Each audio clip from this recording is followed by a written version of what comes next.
So after my episode of Hunt, Gather, Grow, Eat, where I explained winemaking in general, I had quite a few questions about, just what kind of equipment we need and what kind of things we can do to get started out. And I told everyone about some super cheap methods, super easy methods I use to get started out. The first is materials. And you can buy juice of just about any kind at the store. If you want to try to find any kind of juice that doesn't have a lot of preservatives in it. I found this plum juice, which has a whole bunch of extra juices in it, but we're just trying this out, so I'm just trying to show you guys how you could get started basically on a shoestring budget. But any kind of juice at the store, if you pay real close attention to the cap, this is going to be important. The size and the shape.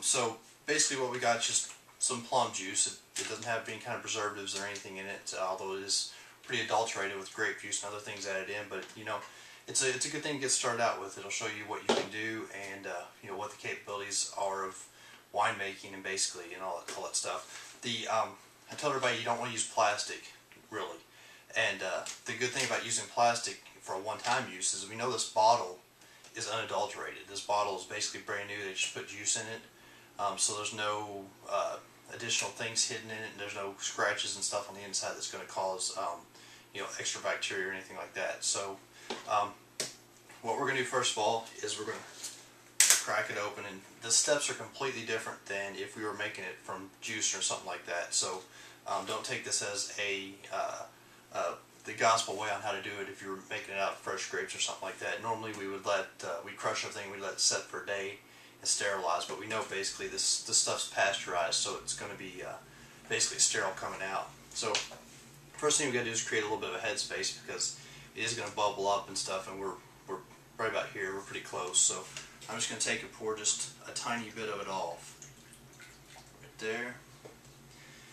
The second thing I'm going to do is I'm going to add some sugar in. It's not really necessary, but there's two things you got to keep into balance here. If we add too much sugar, the yeast is going to bubble out and die. It's a certain percentage of alcohol, and it's going to leave kind of a sweet taste in the wine, which I'm not really too concerned about. Some people resweeten the wine back up to like a port style. On the contrary, if you don't put enough sugar in, you'll get a product where the yeast doesn't convert as much sugar, obviously, because it's going to run out. It's going to run out of fuel, and you won't get enough alcohol. You get like a 5 or 6% alcohol, where we're wanting somewhere between 10 and 12. So I've got just a little bit of sugar, and I'm guessing really. I know from juice, drinking it, it's not going to be quite as sweet as you need it for wine. A little bit higher sugar content is never going to hurt anything, so I'm kind of going on the safe side, and I'm just giving it a little bit of a sugar boost here. You can always add this in a little bit later too if you find your wine's kind of petered out, but you may need to add more yeast, and that's something I'm wanting to avoid having to add more of. So I've got the sugar in. I'm just going to give it a little bit of a shake to get it kind of dissolved. By the way, the reason I'm using plum, some of the best wine I ever tasted that was homemade was plum wine. I was at a vineyard in Frankfurt. I was actually picking wine grapes, and the guy offered to crush and destem them for me, which I wasn't really keen on. I wanted to do it myself, but he was a nice guy, and he let me pick his grapes, and he basically didn't charge me much, and so I let him go ahead and do it. While he's doing it, he mentioned a plum tree he had, and he said, I'm making plum wine off of it. It was like August, September, and grapes and plums come on about the same time, and the season's about the same, and just trying to dissolve all the sugar. And he let me take a taste, and normally I don't taste other people's wine or food if I don't know them really well, but I did. Just took a chance, and man, it was some very good wine. So plum's something I've wanted to try, and it's adulterated, like I said, but it's still mostly plum juice. So I told you about the equipment. Basically, we just need a jug to keep it in. You can buy obviously a plastic jug that has the juice in it, and use that immediately. We've got the airlock and the cork, and the airlock has some water in right here. I don't know if you can see that or not. The bubbles are going to come up, they're going to go all the way through here. They're going to bubble out and come out this little spout. The other thing we got here is just a selection of yeast. You can look and try to find on the internet what's going to give you the best flavor for your wine. Some things are better for red, some things are better for whites. basically, if you're doing something like this, a juice, you just kind of have to guess. I'm going to use something that's good for a red Montrachet. Like I said, there's not a huge amount of difference in them, but you know, there's a little bit. And this is better for reds, so I'm gonna try it and see what it does. All right, so I'm just gonna dump the yeast in. Like I said, normally in normally in the real process, like if you're using fresh fruit or something like this, you let this stuff set for a day. Just kind of sanitize. Sometimes it's hard to get all this out of these packs. Oh, by the way, total overall cost, these yeast packets are about $1.50 or so. Then of course you have to have them shipped. Make sure we clean the inside of our lip right there, because it's where we're going to seal against. A couple dollars a pack. This whole setup right here, maybe $5 at the most. So for basically $5 in equipment and maybe another $5 in supplies, I'm just going to shake the yeast up and get it kind of circulated in there. About $10 total. You have everything you need to make some pretty decent wine, or at least get it tried out. Just kind of trying to get the yeast all the way throughout it. Looks pretty good. Don't have to be super dissolved up in there or anything. These things are going to start going to work. So now that I've got the yeast and the sugar down here and dissolved, what I'm going to do is I'm actually just going to put the cap on and just very lightly turn it, maybe like one thread. I didn't quite get it one thread. There we go. That's going to let the oxygen in and let the other stuff out. Or give the yeast a little bit of chance to work with the oxygen it has.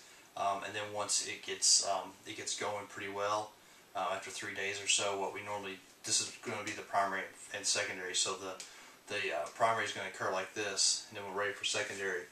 We're going to put the airlock in, and basically it just goes on like this. It's just going to pop down in there, can get a pretty good seal, and that'll keep the air off of the wine as it kind of goes through the sedimentation, the settling process, and things like that. So pretty straightforward, pretty easy method using this bottle of juice, and obviously it comes in its own fermentation vessel as well. So it's a good thing. So we're going to let that set for 3 days, and I'll come back and take the video of what it looks like after that occurs, probably day by day.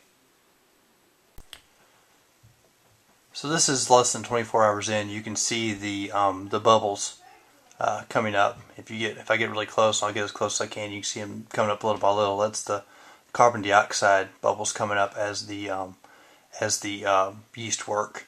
And plus the whole thing's very cloudy. If you remember looking at it last time, it's very cloudy considering.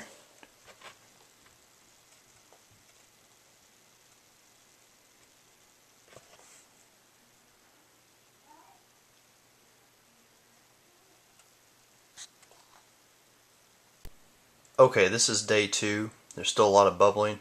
One thing I want to mention is you definitely do not want to keep this cap on very tight at all. If you do not let oxygen in and out, that cap will blow off and this thing will become a bomb.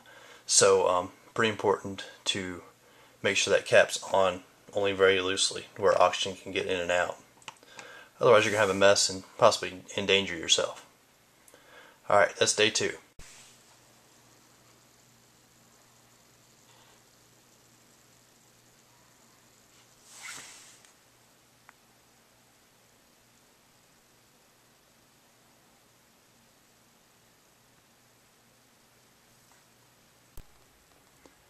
Okay, so this is the 3rd day, and you can see the fermentation slowing down just a little bit, but there's still a lot of bubbles coming up.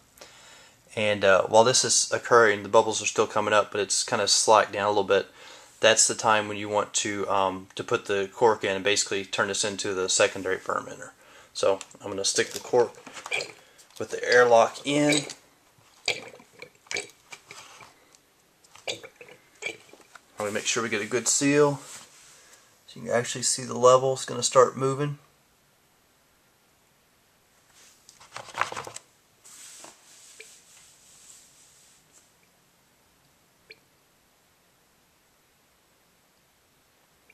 And that's what you want to see right there. The carbon dioxide's getting out, but no air is getting in. So effectively the fermentation process is going to slow down a lot, and as the fermentation process stops, we're going to block off any oxygen. So now we're evacuating all oxygen from the bottle completely, and allowing the last of the fermentation to occur, and then we'll wait for the sediment and all those things to settle out, and we'll come back in a few weeks or so, and it'll be ready for bottling. I won't wait until I put this video out. I'll put it out at this current stage right now, because this is basically the last thing we're going to need to do to this that doesn't involve bottling and aging. So this is it. I hope you enjoyed the video and saw just basically what can be done on a shoestring budget. We've got less than $10 invested. $5 of that's in materials that basically can be reused over and over again infinitely. So, infinitely. Sorry, bad pronunciation. Infinitely. They can be used over and over again. So I hope you enjoyed the video. Thanks.